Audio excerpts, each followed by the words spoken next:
Welcome back, dear students, to this class of linguistics, in which we are discussing the chapter The Organs of Speech.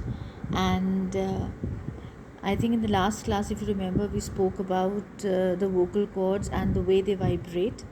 And today we'll continue with the last section of the organs of speech, in which we'll focus a bit about the teeth ridge, the hard palate, the soft palate, and the other parts of the mouth and the roof of the mouth. We'll be talking about the articulatory system. Now, as I already told you, articulation basically is the art of speech, how you're able to present yourself and how you're able to articulate whatever you want to express and say. So, in the articulatory system, it comprises of the teeth ridge, the hard palate, the soft palate, and the uvula. That is, the convex bony part of the roof of the mouth, which lies immediately behind the upper front teeth, is called the teeth ridge. It is called the alveolar ridge or the alveolum. So, immediately after the teeth ridge, the roof of the mouth becomes concave and it's hard and bony. This bony structure is basically this bony structure. In fact, we can say that it is related to the teeth ridge, of course, and the front part, and it is called the alveolar ridge or the alveolum. So immediately after the teeth ridge, the roof of the mouth becomes concave and hard. So this is called, that is, the bony concave surface is called the hard palate.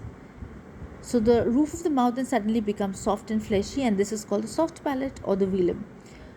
You just have to remember a little bit, because we just have to keep in mind the way these sounds, the consonants and the vowels, and what is the position of these consonants and the vowels when we utter the sounds. So just have to remember a bit of them. We don't have to go in much detail. The fleshy structure hanging loose at the extreme end of the roof of the mouth is called the uvula. So the moment you have this structure there, the diagram in front of you, you'll be able to understand much better way. I'll be focusing the diagram to you so that you can understand where all these portions and parts of the mouth belong, the articulatory system belong. So the organ comprising the roof of the mouth, the soft palate or the velum, has to be considered in detail, because the soft palate acts like a valve in opening and closing the nasal passage of the air. So if the soft palate is raised so that it touches the back wall of the pharynx, then the passage into the nose is closed. So the air cannot escape through the nose at all. Now we have to keep the figures and the sounds in mind. Sounds during the production of which the air escapes only through the mouth are called the oral sounds. So all the sounds in English, the words, like all those words, like I'll give the examples. The words, you have the words peel, you have the words bag, you have the word saw, date, bush. These are oral sounds. The closure of the nasal passage of air by raising the velum is called the Wheelie Closure. So if the soft palate is lowered, the passage into the nose is opened, and with the soft palate lowered, the passage to the mouth is blocked, either by the lips, closing of the lips, or making the tongue touch firmly some part of the roof, and the air from the lungs will escape into the outer atmosphere only through the nose. You can see this in a figure. This figure, soft palate, nasal passage of the air, the oral passage of the air, and then you can see the positions. The diagram, the figure is there in front of you. Sounds during the production of which the air escapes only through the nose are called the nasal sounds. So like the nasal sounds, how they appear. And to ascertain whether a sound is oral or nasal, we can block the nostrils while articulating the sound. You can do this, block the nostrils, and you can see the sound comes, the nasal one. If the sound stops, the sound is nasal. If we can continue to produce a sound even after blocking the nostril, then the sound is oral. So we can try. The best example is with the consonants like sir and m. So m.